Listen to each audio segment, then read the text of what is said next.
Secara runtut, yang pertama adalah permohonan maaf sebesar-besarnya kepada masyarakat dan kepada siapapun juga yang mengalami suatu kekecewaan dari peristiwa ini.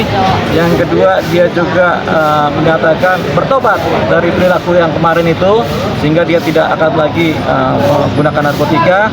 Yang ketiga, dia akan mematuhi semua putusan yang disampaikan oleh majelis hakim. Yang keempat, dia kemudian akan berupaya kembali memperjuangkan kehidupannya yang akan baru lagi, yaitu beliau ini akan bekerja keras untuk keluarganya yang pertama, yang kedua beliau juga akan berkarya lagi di dunia musik, yang ketiga akan menciptakan lagu, dan seterusnya dia menjadi komposer lagi, dan dia akan menjalani hidup yang baru. Dan kata-kata terakhir dari dia adalah insya Allah begitu. Dia harus direhab karena dalam sel-sel otaknya masih ada kecanduan narkotika, obat narkotika, adiktifnya kecanduan, makanya dia harus diobati dengan obat anti narkotikanya. Jadi dari sel-sel otak harus dibersihkan supaya dia benar-benar bersih dari kecanduan. Kalau itu sudah terjadi, mudah-mudahan dia bersih dan tidak lagi kecanduan. Itu tanyakan kepada jaksa. Kita hanya bisa mengira-ngira, mungkin jaksa sebel kali sama Faris kan. Jadi udah pengedar aja lu, kelamaan kan, residipis kan begitu kan. Jadi itu, tapi itu pikiran jaksa ya, bukan pikiran kita. Kita hanya menduga-duga pikiran jaksa. Cara berpikir bukan pengedar, begitu. Jadi karena bukan pengedar, dan saksi ahli juga menyatakan bahwasanya pasal-pasal yang didakwakan adalah pasal pengedar, ya sudah kita pahami ini sebagai dakwaan dia sebagai pengedar. Tapi dia karena dia bukan pengedar, dia adalah pengguna, makanya kita memohon supaya dalam pledoi kita supaya majelis hakim memutuskan lepas atau bebas dari tuntutan pasal. Ya setuju dengan BNN, memang seorang pengguna harus direhab dari kecanduan, karena mereka ini kalau dihukum malah habis masa kehidupannya, malah berantakan dan rusak gitu. Oh itu dia nggak usah ngomong sama kita, ngomong sama seorang juga begitu dia, sama di persidangan juga begitu dia. Saya kapok begitu.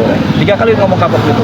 Ini udah ya itu yang namanya bahasanya residif ya, pengulangan perbuatan yang sama. Tapi ini kan berbeda. Kalau residif itu kalau kriminalnya kriminal murni, membunuh orang 4 kali dihukum lagi, nah itu kan kriminal. Mencuri 4 kali itu kriminal residif.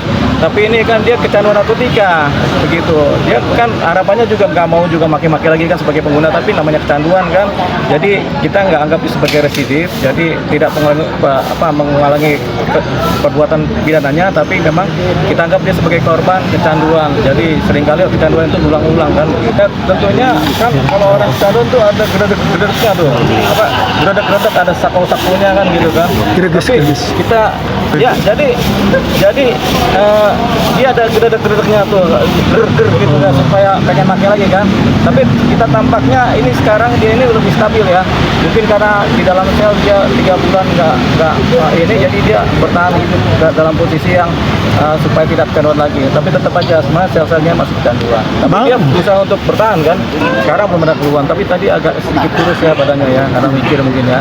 Mikir 1 minggu mikir juga tuh, gara-gara tuntutan 6 tahun kan dia langsung mikir seminggu 7 hari, 1 hari makan sekali, gara-gara mikir kan kurus juga dia kan.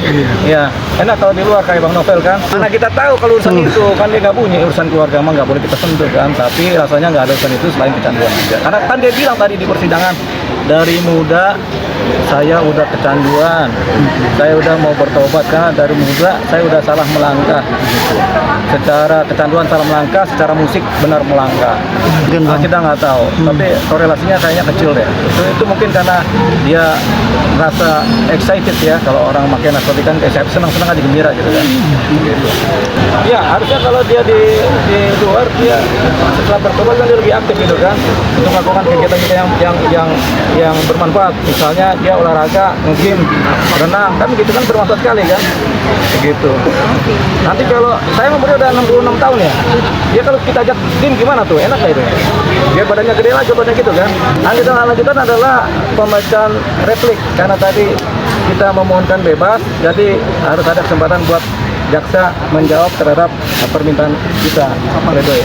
Itu tanggal 14 hari Kamis. 14. Ya. Oh enggak. Anak sakit kan biasa, anak sekolah biasa. Kan nggak curhat, masalah keluarga tadi aja dia curhat, pas di persidangan dia curhat aja kan.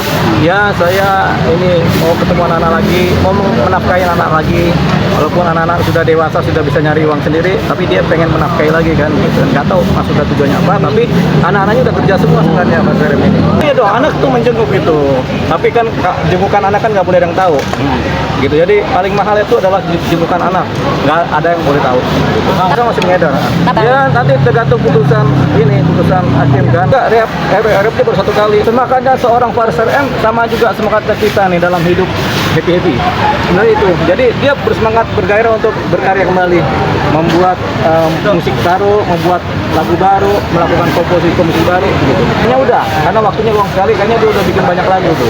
Kan masih baik, hubungan Faris RM dengan keluarga baik, makanya beberapa kali kan istrinya kan mendampingi beliau kan, cuman karena anaknya sekarang lagi di luar negeri, jadi istrinya lagi berangkat nih mendampingi anaknya di luar negeri, makanya tuh. Bantu banget ekonomi, karena kan anak-anak sudah pada kerja semua, jadi sudah stabil. Nanti kalau kita mau duplik, kalau enggak mungkin langsung putusan setelah Kamis. Kayaknya enggak. Ini enggak. Dia replik udahlah, jawaban terakhir dari jaksa ya sudah kita minta juga. Cepat dia, biar yang penting kan dia sudah bersyukur, biar cepat putus kan begitu. Cuman harapannya memang tetap rehabilitasi ya. Mau dikasih tahu presentasinya? Kita harus lihat Pak Hakim dulu. Kan ada kode-kode dari Hakim kan. Udah berapa kali lu direhabilitasi Faris? Baru 1 kali, yang mulia. Ini 2 kali, enggak 1 kali. Baru ceritakan, oh ternyata 1 kali. Oh 1 kali ya. Itu tadi dari BNN sendiri ada beberapa rumah sakit. Di Yelizal juga ada, dari rumah sakit swasta juga ada. Jadi hampir semua rumah sakit ada tempat rehabilitasi, begitu.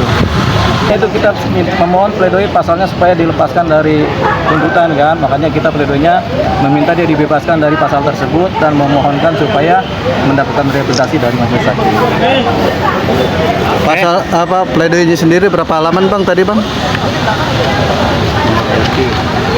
halaman. Ini betul. Ada itu terakhir dia. Tapi kalau syukur ya anak lagi di luar negeri lagi sekolah sama kerja. Tapi mereka biasa say hello telepati.